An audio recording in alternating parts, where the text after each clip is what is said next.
오롯이 채우는 시간, 읽음.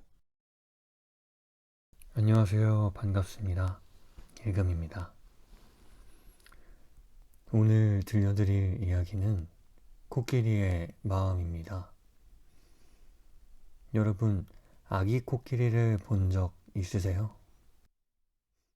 코끼리는요, 어릴 때 코가 자기 몸이라는 걸 인식하지 못한대요. 그래서 코를 밟아보기도 하고, 빙글빙글 돌려보기도 하고, 심지어 물 마실 때 입으로 마신대요. 귀엽죠? 오늘 들려드릴 이야기에 등장하는 이 코끼리는요, 나무에 오르는 것을 좋아하는 코끼리입니다. 나무에 올라 신나서 야호 소리치기도 하고, 심지어는 춤을 추다가 떨어지기도 해요. 온 몸이 부러지고 상처 입는데, 이를 보고 여러 동물들이 각자의 입장에서 공감하기도 하고, 위로하기도 하고, 또 코끼리를 부러워하기도 합니다. 여러 동물들을 보며 제가 아는 사람이 떠오르기도 하고요. 또 제 못난 모습도, 제 측은한 모습도 보이는 게 마치 어린 왕자를 읽는 것 같았습니다. 하고 싶은 것을 찾아내는 것도 쉽지 않고, 또 찾아낸다고 한들 이 치열한 세상에서 그 길을 꿋꿋하게 걸어간다는 것도 힘든 일이죠. 도전과 실패를 겪고 있는 사람들에게 들려주고 싶은 그런 이야기입니다. 들려드릴게요.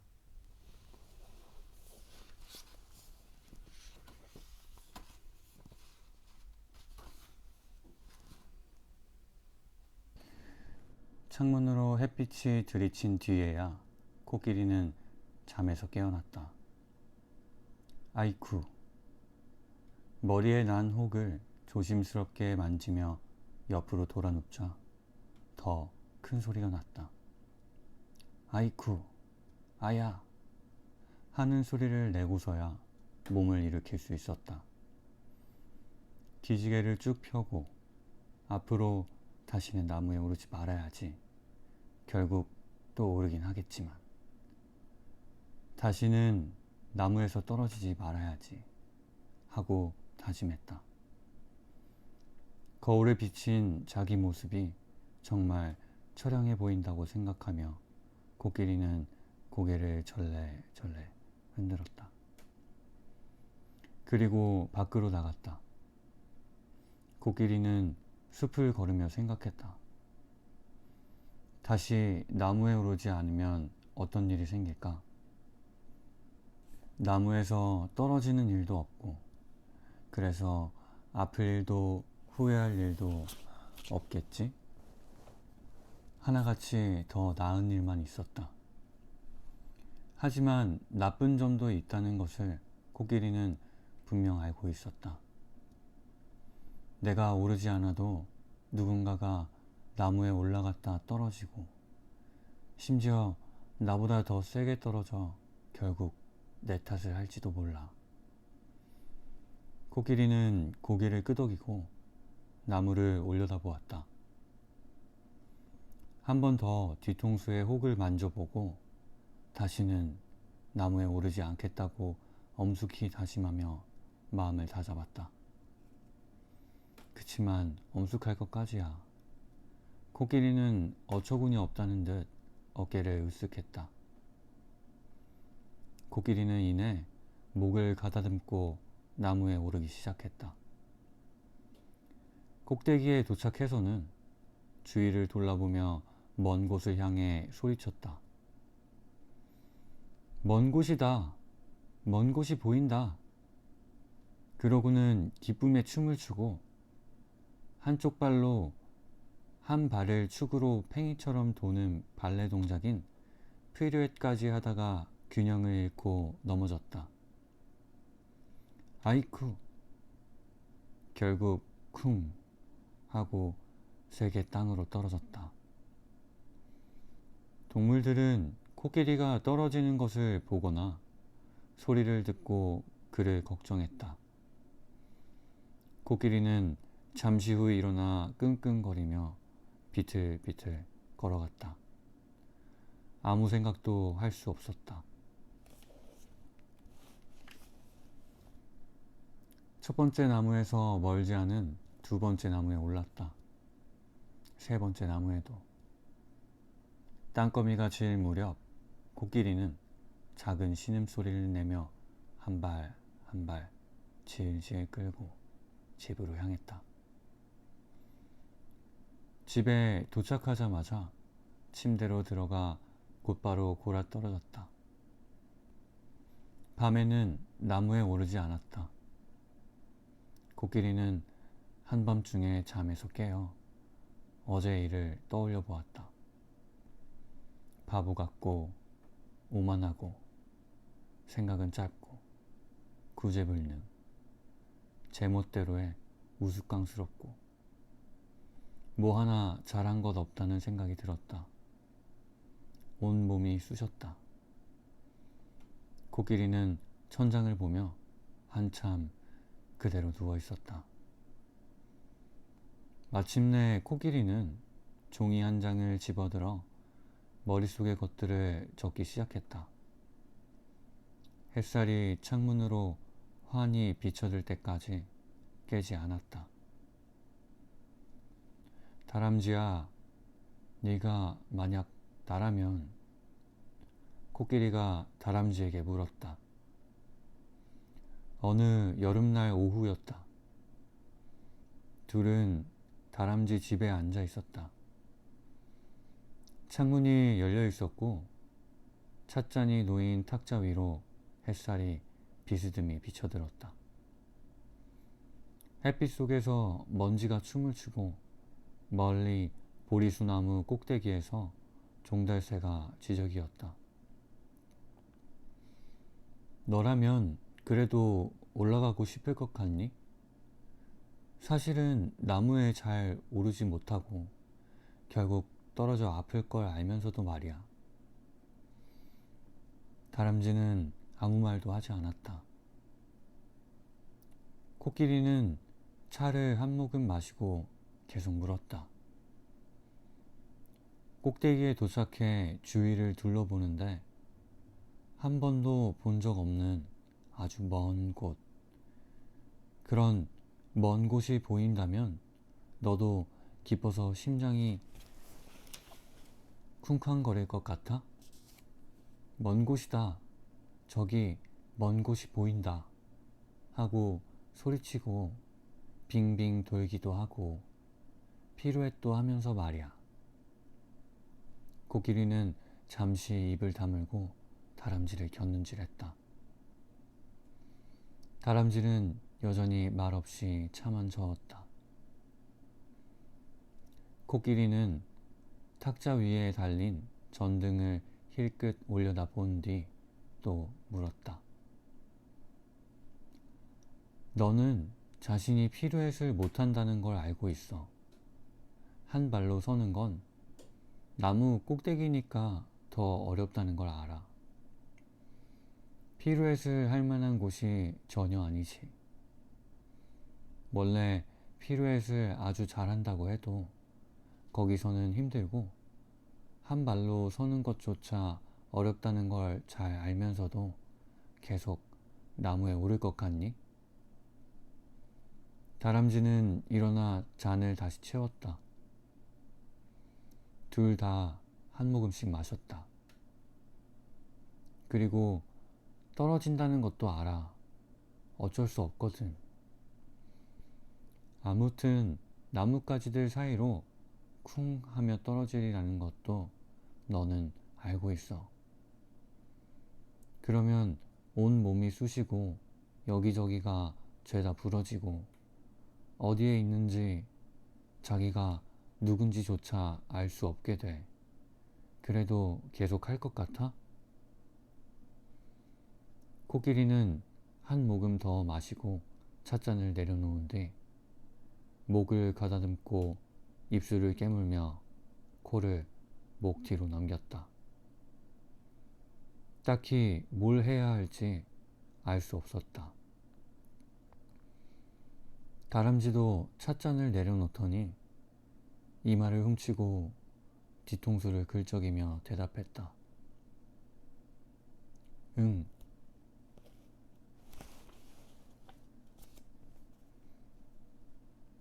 모두가 나라면 하고 코끼리는 생각해 보았다. 만약 그렇다면 모두 나무에 올랐을 거야. 다람쥐, 개미, 기린, 풍뎅이, 들소, 딱정벌레, 두더지, 나비. 모두 오를 수 있을 만큼 나무는 아주 많으니까. 코끼리는 숲을 걸었다. 봄이었다. 보리수 나무 꼭대기에서는 종달새가 지저귀고 강 기슭에서는 개구리가 울어댔다. 만약 모두가 나무 꼭대기에 오른다면 누구나 먼 곳이다, 저기 먼 곳이 보인다 하고 외칠 거야. 그리고 폴짝폴짝 뛰며 왈츠니 폴카니 제각기 춤을 추겠지. 모두 행복에 넘쳐 피루엣을 하거나 제주넘기를 하고 해가 진 뒤에는 수백, 아니 수천의 동물이 동시에 나무 꼭대기에서 춤을 출지도 몰라. 코끼리는 잠시 생각을 멈추고 너도 밤나무에 등을 기댄 채 이끼 위에 앉았다. 깊은 한숨을 내쉬고 잠시 후 다시 생각에 잠겼다.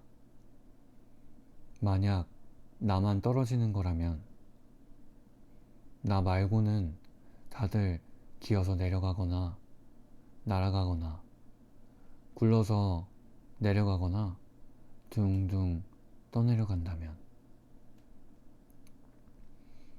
코끼리는 입술을 깨물고 코를 목 뒤로 넘긴 뒤 눈을 꾹 감았다.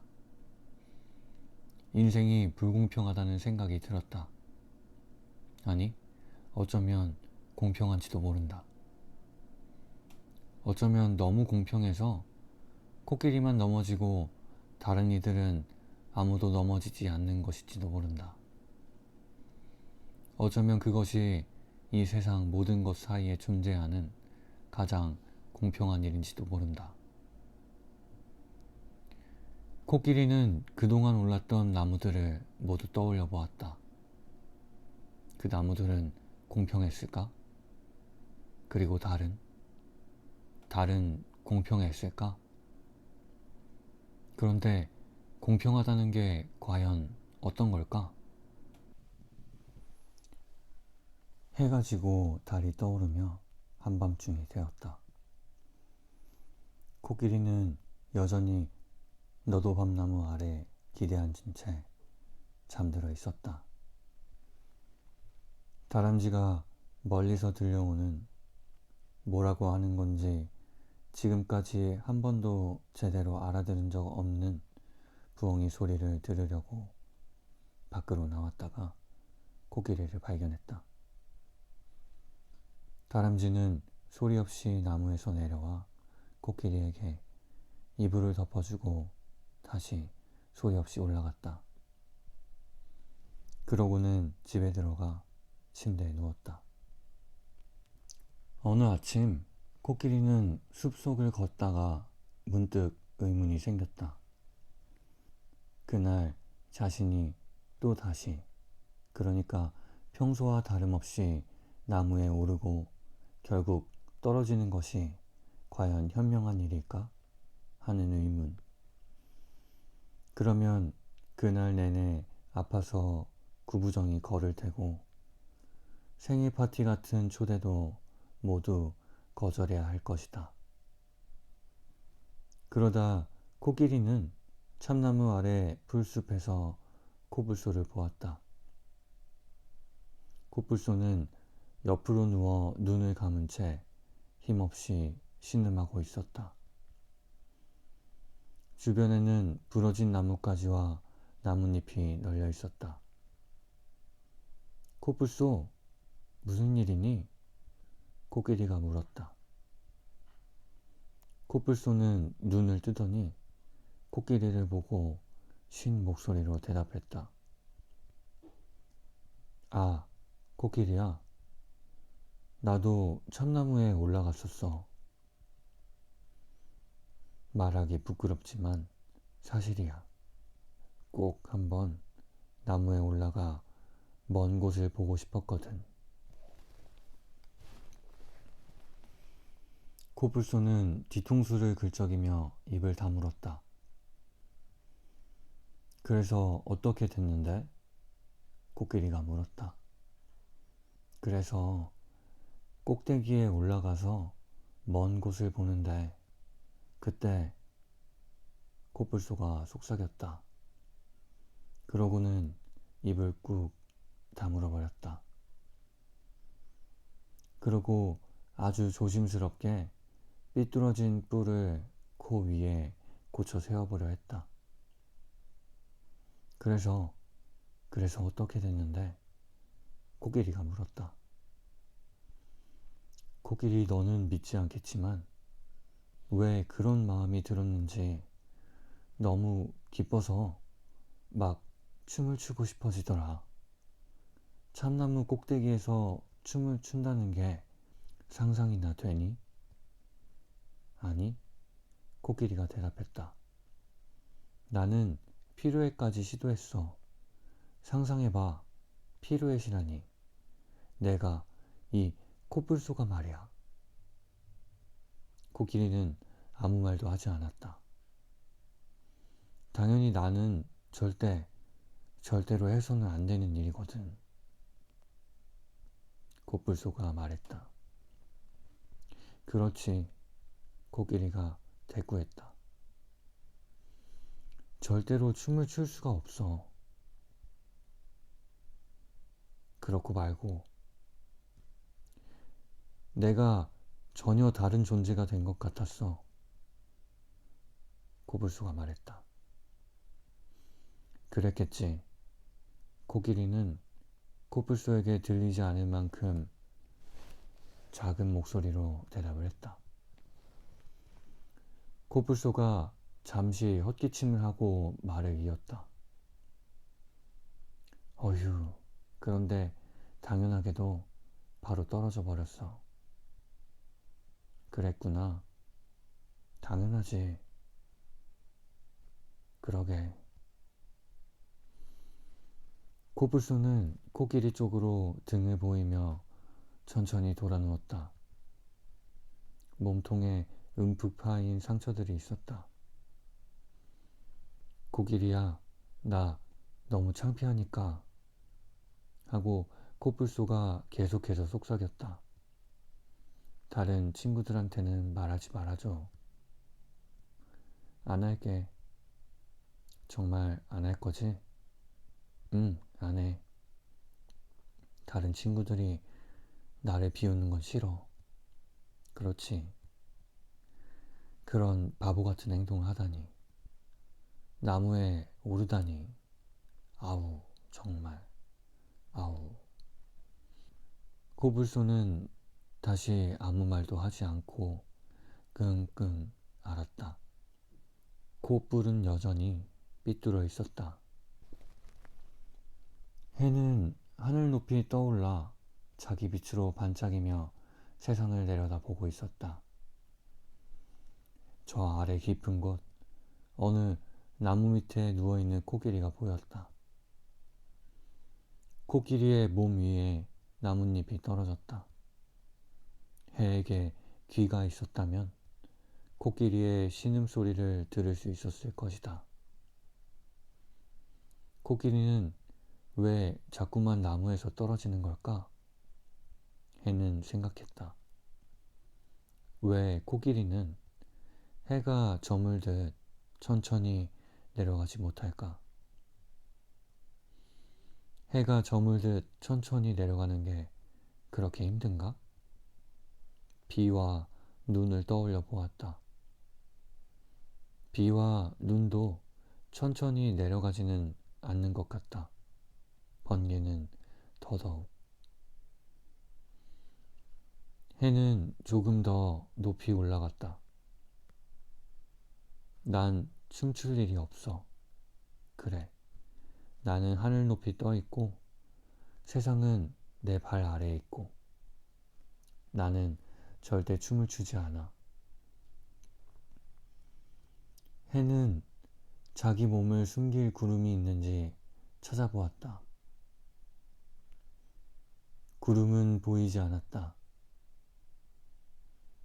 해는 빛을 내느라 바빠서 춤을 출 여유 따윈 없다고 생각했다. 어쩌면 춤을 추기도 전에 이미 충분히 달아올라 그런 걸까? 왜 그런지 알 수 없었다. 해는 다시 한숨을 쉬고 개미에게 강한 빛을 비췄다.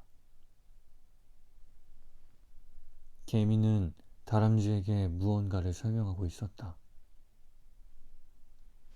다람쥐는 자기 집 현관에 서서 거의 아무것도 모르는 자신을 꺼리지 않는 개미에게 고마워하고 있었다. 내가 코끼리라면 나 역시 춤을 췄을 거야. 해는 생각했다. 그리고 내 다리에 걸려 넘어질 뻔해도 잘 견뎌냈을 거야. 그래, 내가 코끼리라면 나는 넘어지지 않고 잘 견뎠을 거야.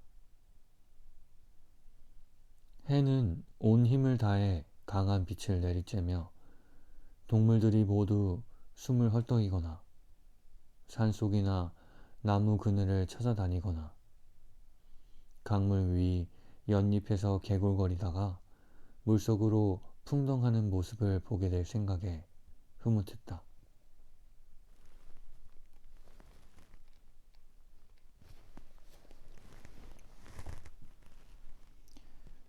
참새는 생각했다. 내가 코끼리라면 나는 우선 나무에 오르고 떨어지는 법을 배울 거야.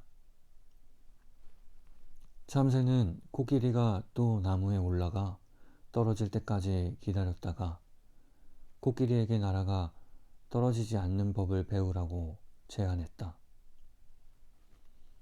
5번 수업인데 빨리 배우면 3번에도 끝낼 수 있어. 나무에 오르기는 이미 할 수 있잖아. 내가 봤거든. 그러니까 수업을 시작하기에 좋은 조건이야. 참새가 말했다. 응, 좋아. 코끼리는 신음하며 대답했다. 시작하기에 좋은 조건인 것이 기뻤고 그 기회를 놓치고 싶지 않았다. 다음날 아침 수업이 시작되었다. 떨어지지 않고 어떻게 내려올 수 있어? 코끼리가 물었다. 자, 네가 지금부터 배울 게 그거야. 내가 가르쳐주면 바로 알게 될 거야.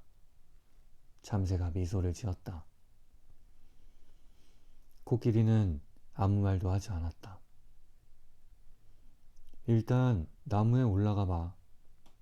참새는 코끼리가 올라야 할 나무를 가리켰다. 코끼리가 꼭대기에 올라 춤을 추고 싶다고 생각했을 때 참새가 밑에서 외쳤다. 떨어져! 떨어지라고? 아니, 난 떨어지고 싶지 않아. 일단 떨어져야 네가 뭘 잘못하는지 설명해 줄 수 있잖아. 내가 가르쳐 준다니까? 코끼리는 떨어졌고 떨어지는 동안 참새가 짹짹대며 어떻게 떨어지면 안 되는지 설명하는 소리를 들었다. 자세가 틀렸고 귀를 접는 법도 틀렸고 코를 흔드는 법도 틀렸고 그것 말고도 많았다. 코끼리는 참새가 한 말을 전부 머리에 담으려 애썼다. 그리고 바닥에 쿵 하며 세게 떨어졌다. 내 말 다 기억하지? 코끼리가 땅에 떨어지고 나서 겨우 가늘게 눈을 떴을 때 참새가 물었다. 응. 코끼리는 앓는 소리를 냈다. 그럼 이제 두 번째 수업이야. 다시 올라가 봐. 코끼리는 이를 악물고 다시 나무에 올라갔다. 이번에도 떨어지며 참새가 이러쿵 저러쿵 하는 소리를 들었다. 귀가 어쩌고 코가 어쩌고 그러더니 또 말했다. 거봐, 내가 말한 그대로지? 땅에 쿵 떨어질 때 받은 충격은 좀 전과 다를 것이 없었다. 아주 잘했어. 계속 해보자. 참새가 말했다. 계속 해보자니. 코끼리는 갈비뼈가 부러지고 한쪽 귀가 잘 움직이지 않는 걸 느끼고 시무룩해졌다. 참새는 참아야 한다고 했다. 지금 아니면 절대 할 수 없어. 지금 아니면 절대. 코끼리는 다시 나무에 올라갔다. 이번에는 아주 천천히. 꼭대기까지 올라가서 다시 떨어졌다. 코끼리는 떨어지며 참새가 밑에서 이리저리 뛰어다니는 것을 보았다. 그를 부르는 소리도 들었다. 대단해. 이제 다 왔어. 다 왔어. 이제 다 왔다고? 코끼리는 생각이 멈추지 않았다. 다 왔다니? 그 순간 코끼리는 엄청난 소리와 함께 땅에 곤두박질 쳐졌다. 참새는 코끼리가 눈에 띄게 발전했다고 했다. 하지만 어쩌면 3번, 아니 5번쯤 수업을 더 해야 할지 모른다고 했다. 코끼리는 참새에게 오늘은 더 이상 나무에 오르고 싶지 않다고 하고 고마웠다고 인사했다. 아쉽네. 참새가 말하고 신나게 지저귀며 날아가 버렸다.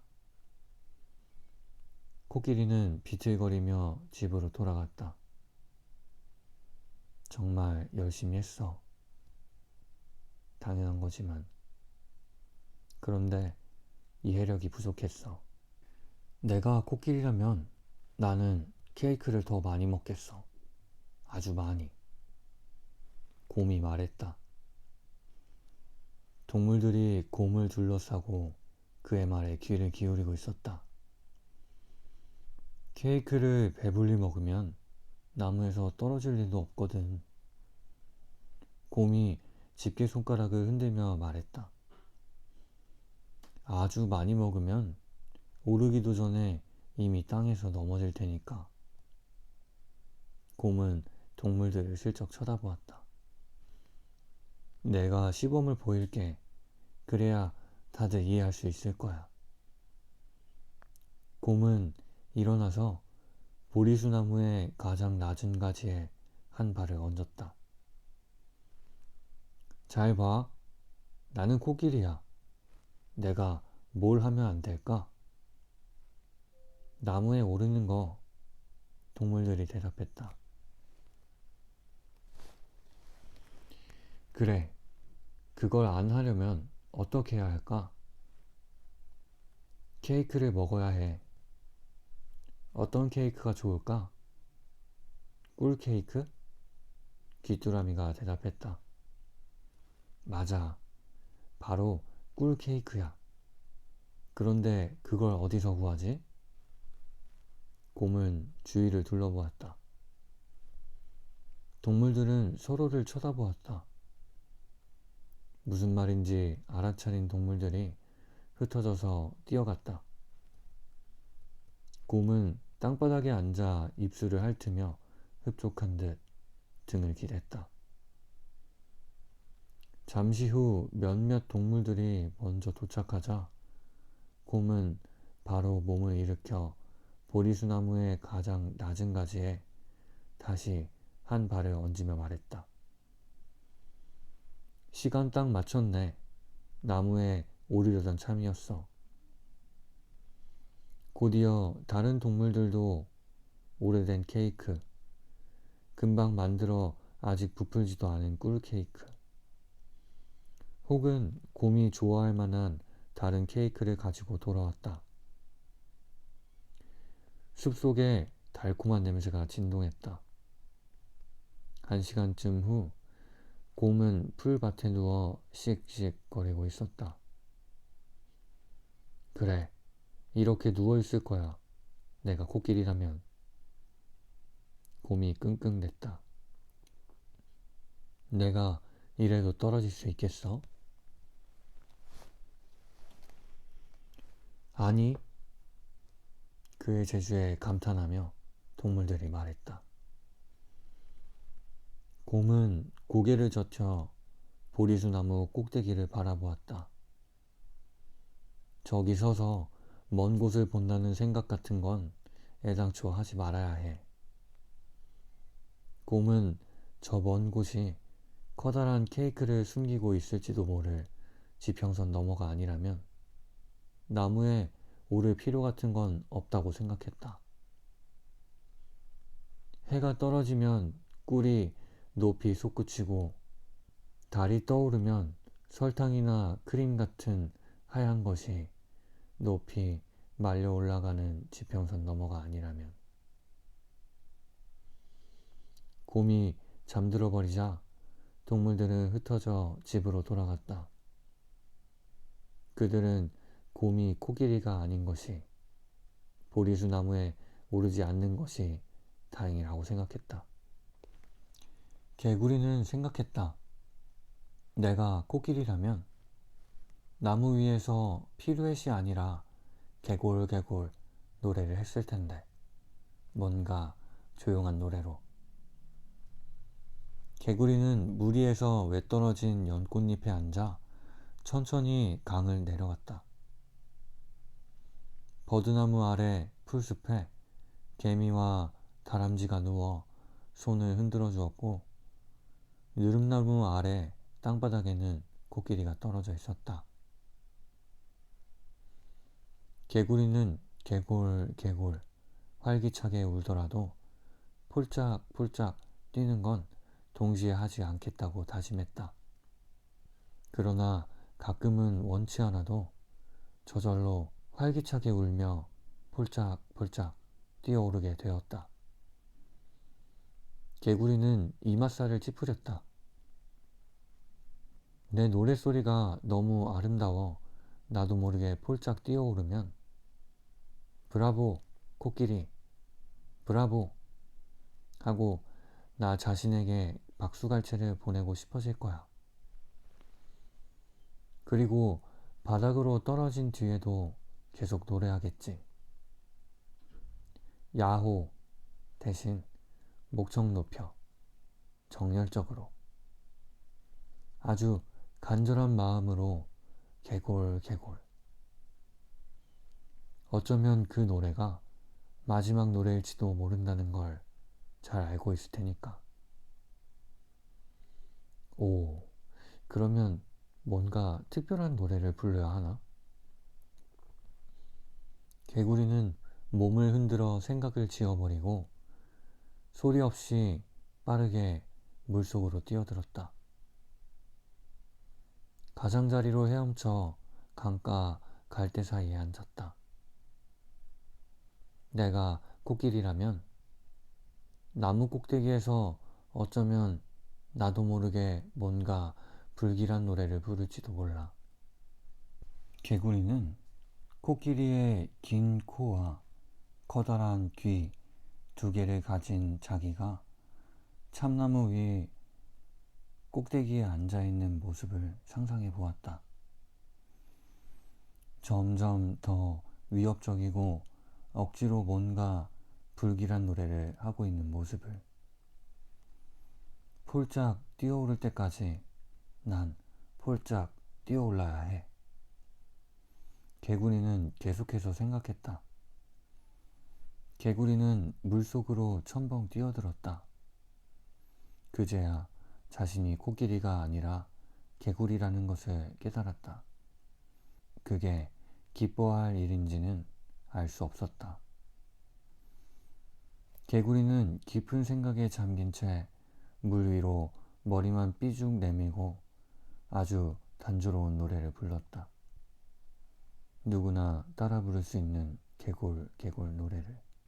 하루살이는 생각했다. 내가 코끼리라면 해넘이라는 게 없는 지평선 너머까지 보이는 높은 나무에 오를 거야. 나는 보기만 할 거야. 춤도 추지 않고 비틀거리지도 떨어지지도 않을 거야. 그저 보기만 할 거야. 그러면 하루가 절대 저물지 않고 나도 영원히 살 수 있겠지. 그리고 동물들이 그 나무를 지나치며 당신은 누굽니까? 하고 외치면 이렇게 대답해 줄 거야. 100년살이죠. 아니, 어쩌면 197년살이입니다. 라고. 오, 그러니까 코끼리가 아니군요. 그들은 이러겠지. 네, 아니고 말고요. 하루살이는 늦은 오후에 참호랑 가시나무 가지에 앉아 있었고 해가 숲의 나무들 꼭대기 너머로 저물고 있었다. 하지만 난 코끼리가 아니잖아. 그리고 그렇게 높은 나무는 있지도 않아. 하루살이는 어디론가 날아가 해가 완전히 넘어가기 전에 파티를 하려고 급히 몇몇 동물들을 불러 모았다. 서둘러 케이크를 한 조각씩 먹고 부랴부랴 잠시 춤도 췄다. 코끼리는 최대한 재빠르게 나무 위로 올라가 외쳤다. 아직 해가 넘어가지 않았어, 하루살이야. 그리고 잠시 후 아직도 지지 않았어. 또 잠시 후 아직도야 하고 외쳤다. 완전히 컴컴해질 때까지 코끼리는 계속 외쳤다. 하루살이의 두 뺨에 눈물이 흘러내렸다. 하루 종일 그때만큼 행복했던 적이 없었다. 날이 쌀쌀해지고 바람도 불었다. 모두가 집으로 돌아갔고 하루살이는 코끼리의 소리를 들었다. 아이쿠! 올려다보니 하늘에는 이제까지 한 번도 본 적 없는, 셀 수도 없는 많은 별이 반짝이고 있었다. 사자는 생각했다. 내가 코끼리라면, 그래서 나무에 올라가 꼭대기에 선다면 온 힘을 다해, 그리고 무서울 정도로 우렁차게 울어서 모든 동물이 뛰쳐나와 소리치게 할 텐데. 코끼리야, 무슨 일 났어? 그르릉. 나는 여기서 떨어지고 싶지 않아. 그래, 그럴 필요 없어. 동물들은 서로의 어깨 위로 올라갈 것이다. 물지 위에 하마, 하마 위에 딱정벌레, 딱정벌레 위에 기린. 내가 서 있는 나무만큼 높아질 때까지. 나는 맨 위 동물의 어깨에 올라가 외칠 것이다. 그르릉, 고마워. 너무 강하지 않게 부드럽게 외쳐야지. 그러면 모두 말할 것이다. 그래, 나무에서 떨어질 필요 없어. 우리에게 미리 알려만 준다면. 우리는 서로의 어깨에 오른 채 숲속을 걸을 것이다. 저녁이 될 때까지 이 나무, 저 나무 꼭대기에 잠깐씩 내려 먼 데를 보고 춤을 추다가 다시 어깨 위로 돌아오면서, 그러고 나서 어깨를 조심스레 풀고 천천히 무너질 것이다. 내가 마지막으로 땅을 밟을 거야. 주위를 둘러보며 흡족해 하고 넘어진 동물들을 일으켜주고 아픈 동물들에게는 친절하게 위로도 해줄 거야. 모두 내게 고마워하고 이렇게 속삭일 테지. 고마워 코끼리야. 너는 사자를 닮은 것 같아. 정말 친절하구나. 사자는 주변을 돌아보았지만 아무도 보이지 않았다. 날카로운 발톱으로 가슴을 살짝 때려보았다. 아우! 사자는 신음했다. 그리고 강 쪽으로 성큼성큼 걸어가 버드나무 아래서 강 반대편을 향해 내가 왔노라 하고 울어볼 생각이었다. 하지만 저 반대편에는 아직 한 번도 가본 적이 없었고 거기서도 성큼성큼 위풍당당하게 걸을 수 있을지 가슴을 때릴 수 있을지 사자는 알 수 없었다. 거기서도 성큼성큼 위풍당당하게 걸을 수 있을지 가슴을 때릴 수 있을지 사자는 알 수 없었다. 내가 코끼리라면 어느 아침 보리수나무 가장 낮은 가지에 앉아 나비는 생각했다. 나비는 눈을 꼭 감고 내가 코끼리라면 하고 상상했다. 이리저리 몸을 흔들어 보았다. 나는 이제 훨훨 날 수 없구나. 나비는 보리수나무 가지에서 아주 조심스럽게 한 발 한 발 내딛었다. 나는 코끼리야. 공작 코끼리. 나는 나무에 오르고 싶어. 나비는 나무 기둥까지 가서 천천히 올라갔다. 발을 디딜 때마다 날아오르고 싶어졌기 때문에 꽤 어려웠다. 하지만 그럴 수 없다는 것을 나비는 잘 알고 있었다. 그러면 코끼리가 아니기 때문이었다. 마침내 보리수나무 꼭대기에 다다라 주위를 둘러보았다. 나비는 이제 뭔가를 외쳐야 한다고 생각했다. 먼 곳이다. 먼 곳이 보인다. 나비는 외쳤다. 코끼리 코로 트럼펫 소리도 내보았다. 비록 코끼리 소리와는 전혀 다른 갈라지는 소리가 났지만 거의 비슷하다고 생각했다. 자, 이제 댄스 스텝을 밟아볼까? 나비는 한 다리로 댄스 스텝을 밟고 날개를 펴지 않고 한 바퀴 회전도 했다. 귀는 펴도 되겠지. 나비는 머리를 흔들어 귀를 폈다. 이제 가장 어려운 순서구나. 떨어지기. 몸을 던져 떨어졌다. 너는 날개가 없어 하고 생각했지만 이미 늦었다. 벌써 날개를 펴고 날아오르고 있었다. 나비는 다시 떨어지려 했지만 또다시 날개를 펼치고 말았다. 나는 코끼리하고 하나도 안 닮았어. 나비는 생각했다. 그리고 자기가 잘못한 모든 일에 대해 화를 냈다. 나는 정말 나비일 수밖에 없나?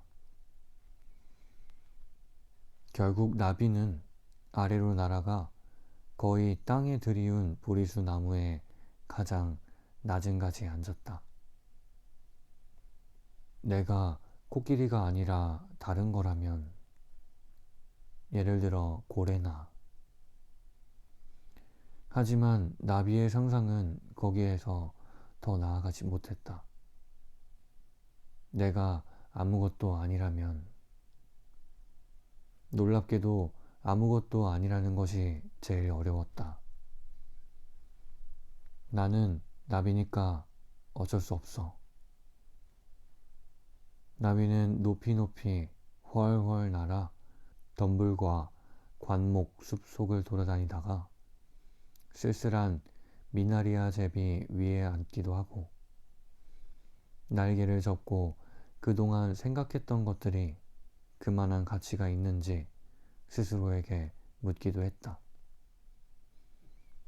나비는 이제 그런 것이 기억조차 나지 않았다. 딱정벌레는 생각했다.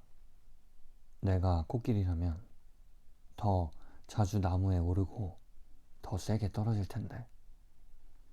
그리고 또 생각했다. 부러지지 않은 데가 있는지 확인해서 거기도 마저 부러뜨려야지. 머리? 그래, 내 머리도. 내 코? 그래, 내 코도. 그리고 찌그러지고 불쾌하고 두들겨 맞아 용기를 잃은 것처럼 보여야겠어. 그러면 모두 나에게 연민을 느끼겠지. 아니, 그것만으로는 충분치 않아. 난 화를 내며 모두 내게 연민 따위는 갖지 말라고 외칠 거야. 비록 속으로는 나에게 연민을 갖거나 차라리 동정심과 경멸이 섞인 감정을 갖길 바라겠지만, 그들은 나에게 이렇게 말하겠지. 다른 감정을 가질 수는 없었어. 그저 연민, 순수한 연민의 감정이었어. 나는 나무에서 떨어지면서 아주 무서운 생각을 품을 거야. 다시는 일어설 수 없는 생각. 다시는 일어설 수 없을 거라는 생각. 사라지지 않는 통증, 비참한 붓기, 가혹한 혹 등등. 딱정벌레는 숲 한가운데 바위 밑에 앉아 생각에 잠겨 있었다. 코끼리가 저 멀리서 땅바닥에 떨어져 끙끙대는 동안. 하지만 나는 딱정벌레이고 그 사실이 또 딱해. 딱정벌레는 벌떡 일어나 나는 한 번도 코끼리였던 적이 없어 라고 외치고 싶었다. 모두가 고개를 저으며 생각하겠지. 딱한 딱정벌레. 코끼리였던 적조차 없대. 그러나 딱정벌레는 그렇게 외치지 않았고 자신을 우울하게 하는 침울한 사색에 잠겼다.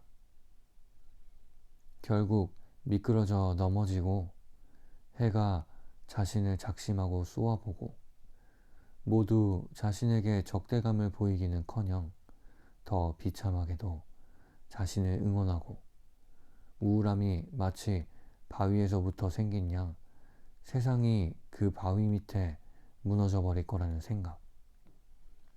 세상이 무너져 버리면 더는 아무것도 존재하지 않겠지. 아무것도. 고슴도치는 생각했다.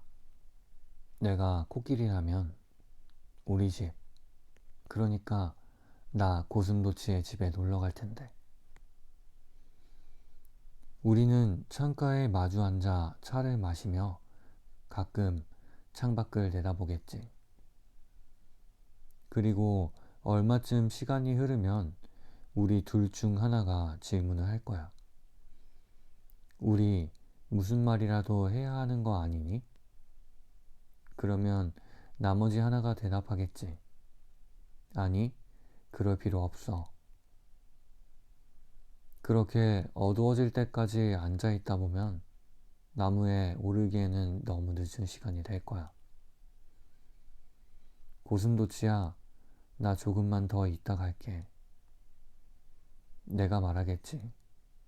그리고 나는, 나 고슴도치는 잘 됐다고 생각할 거야. 아마도 우리는 춤을 추겠지.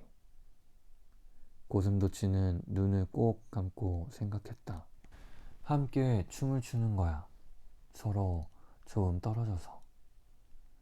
그래도 나, 이 고슴도치가 속삭일 수 있는 만큼은 가까운 거리에서. 안녕 코끼리? 나 코끼리는 알아듣고 다시 속삭이겠지. 안녕 고슴도치. 늦은 밤 집으로 돌아갈 때는 나무 오르기나 떨어지기가 아니라 오직 나 고슴도치에 대해 생각해야만 하지. 그리고 집에 도착하면 나에게 편지를 써야지. 친애하는 고슴도치에게 나는 아주 행복해. 다른 누구도 아닌 네가 나, 아니 내가 너여서. 코끼리가. 그리고 내 생각들은 잠들 때까지 머릿속을 맴돌 거야. 고슴도치는 창밖을 바라보았다. 내가 코끼리라면 당장 고슴도치야, 고슴도치야 하고 외칠 텐데. 그리고 큰 귀와 코를 흔들며 달려갈 텐데. 고슴도치는 한숨을 내쉬었다.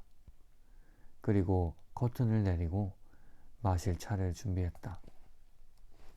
코끼리야, 만약 내가 너라면 나에게 먼 곳에 가서 어둠이 내릴 때까지 기다려보라고 하겠어. 그리고 내가 너라면 가장 높은 나무에 올라가 꼭대기에 앉을 거야. 춤은 안 춰. 절대로. 춤은 안 출 거야. 그리고 외칠 거야.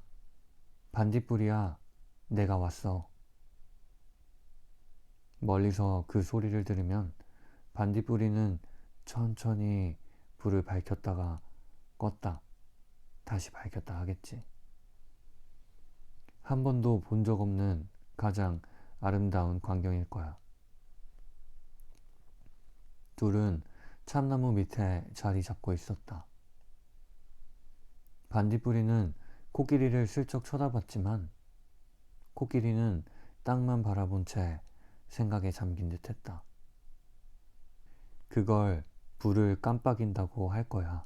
아마도. 반딧불이가 입을 열었다. 누군가 자신에게 깜빡여달라고 부탁한다는 생각을 하자 이상하게도 목이 메었다. 침을 삼켜 풀어보려 했지만 할 수 없었다. 반딧불이는 계속 말했다. 내가 너라면 이렇게 소리칠 거야. 안녕 반딧불이야. 네가 보여. 어쩌면 뺨에 눈물이 흐를지도 몰라. 반딧불이는 코끼리를 다시 슬쩍 쳐다봤지만 코끼리는 여전히 시선을 돌리지 않았다. 그럴 수 있지 않겠니? 반딧불이가 말했다. 행복의 눈물. 반딧불이는 다시 한번 침을 삼키고 생각했다. 눈물이 떨어질 거야. 나 대신. 그러나 그 말은 하지 않았다. 코끼리야, 나는 밤새도록 깜빡이진 않을 거야. 그러면 피곤할 테니까. 반딧불이는 더 이상 말하지 않았고 코끼리도 가만히 있었다. 태양이 나무들 우듬지 너머로 점차 사라졌다. 얼마 후 반딧불이는 날아가 버렸고 코끼리는 참나무 기둥을 따라 위를 올려다보았다. 꼭 누군가를 위해서가 아니어도 깜빡일 수는 있지. 반딧불이는 생각했다. 의미 없이 그냥 깜빡이는 거. 땅거미가 질 무렵 반딧불이는 어느 정도 멀리 날아가 뽕나무 가지에 앉아 주변을 밝히며 그냥 깜빡였다. 그리고 생각했다. 좀 슬프긴 해. 그게 사실이긴 하지만 불행한 건 아니야. 나는 불행하지 않아. 불행하고 싶지도 않고 결코 좋은 생각이 아니야. 그렇게 믿어. 코끼리는 아주 천천히 닿는 둥 마는 둥 한 발을 참나무의 가장 낮은 가지에 올려놓고서는 야호 하고 중얼거렸다. 그건 나중에나 외쳐야 할 말이었다. 반딧불이는 어리둥절했다. 그리고 코끼리가 나무에 올라가는 것을 보았지만 입도 뻥긋하지 않고 그저 나뭇잎들 사이에 몸을 숨기고 계속 불만 깜빡였다. 내가 코끼리 너라면 나에게 너를 위한 편지를 써달라고 부탁할 거야. 어느 저녁 부엉이가 코끼리에게 말했다. 그래, 좋아. 코끼리가 자작나무 아래 땅바닥에 누워 끙끙 앓는 소리를 내며 말했다. 같은 날 저녁 부엉이는 모든 동물에게 코끼리의 문제를 해결하기 위해 도움을 바란다는 편지를 썼다. 그 문제란 떨어지는 것이었다. 참으로 눈물겨운 편지였다. 그날 밤 동물들이 자작나무로 우르르 몰려들어 여전히 땅바닥에 누워 신음하는 코끼리의 위로 몸을 굽혔다. 모두가 코끼리의 문제를 해결할 수십 가지도 넘는 방법들을 내놓으며 돕겠다고 나섰다. 어떤 이는 코끼리를 꽉 묶어서 더 이상 움직일 수 없도록 하자고 했고, 어떤 이는 잘 잊어버리는 방법을 가르쳐 주겠다고 했고, 또 어떤 이는 먼 곳은 존재하지도 않고 코끼리가 본 것은 모두 환상일 뿐이라고 설득시키자고 했으며, 누군가는 코끼리를 달로 이사하도록 돕고 싶다고 했고, 누군가는 내 발로 춤추는 법을 가르쳐 주겠다고 했고, 또 누군가는 아무도 부러뜨려 본 적 없는 데를 부러뜨릴 수 있는 방법을 설명해 주고 싶다고 했다. 그리고 또 누군가는 코끼리에게 부드러운 쿠션과 그 밖에 침구용품을 파는 가게를 열 마음이 없느냐고 물었다. 그리고 또 누군가는 코끼리에게 부드러운 쿠션과 그 밖에 침구용품을 파는 가게를 열 마음이 없느냐고 물었다. 손님들이 북적댈 테니까 나무에 올라가는 것 따위는 생각할 겨를도 없을 거라고. 코끼리는 눈을 감고 누워 모두의 제안에 하나하나 공감을 표했다. 그건 그래. 네 말이 맞아. 그래. 그렇게 하지 뭐. 그 생각은 하지 못했네. 그게 최고다. 정말 좋은 계획이야. 물론이지. 코끼리는 중얼거렸다. 코끼리의 문제를 해결하기 위한 방법들 중에는 분명 나은 방법이 있긴 했다. 이 방법은 한 번도 시도해 본 적이 없었는데. 동물들이 입을 모아 말했다. 그들은 머리를 절레절레 흔들고 모두를 이 자리로 이끈 부엉이에게 영광을 돌렸다. 아침 일찍 동이 트기도 전에 모두 다시 집으로 돌아갔다. 부엉이는 여전히 앉아서 스스로에게 편지를 써야 한다고 생각하다가 소리 없이 어디론가 날아가 버렸다.